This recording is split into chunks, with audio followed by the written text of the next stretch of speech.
Valve's Steam Deck is an impressive piece of gaming tech, but there's definitely a learning curve. Even if you're familiar with the Steam Store, and its TV-friendly big picture mode that the Deck's SteamOS resembles, it still takes time to figure out how basic features from Steam on PC translate to the portable device's gamepad-style controls. It's easier than you might think at first though. Valve doesn't make it apparent up front, but Steam Deck users have a ton of button-based shortcuts they can lean on for help. All of those shortcuts involve holding the Steam button in tandem with one of the other buttons to produce different effects. Like I said, easy stuff. The most important one to know just involves the Steam button. If you press and hold it at virtually any time, a whole list of all the available shortcuts pops up until you release the button. So for those times when you forget, like I have numerous times, you can refresh your memory painlessly, without having to turn to an internet search engine.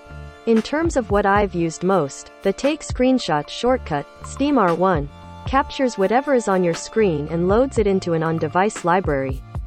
If you want to then make your screenshots accessible on a computer, or some other device where you have Steam installed, you can easily send them to the cloud. Head to the Steam Deck's media menu, highlight the screenshot you want to upload, press the Options button, and select Upload. That's it. The virtual keyboard shortcut is also extremely useful for the many Steam Deck-supported games that require occasional typing. Just press Steam X to summon a smartphone-style keyboard in a flash. There's one catch, however.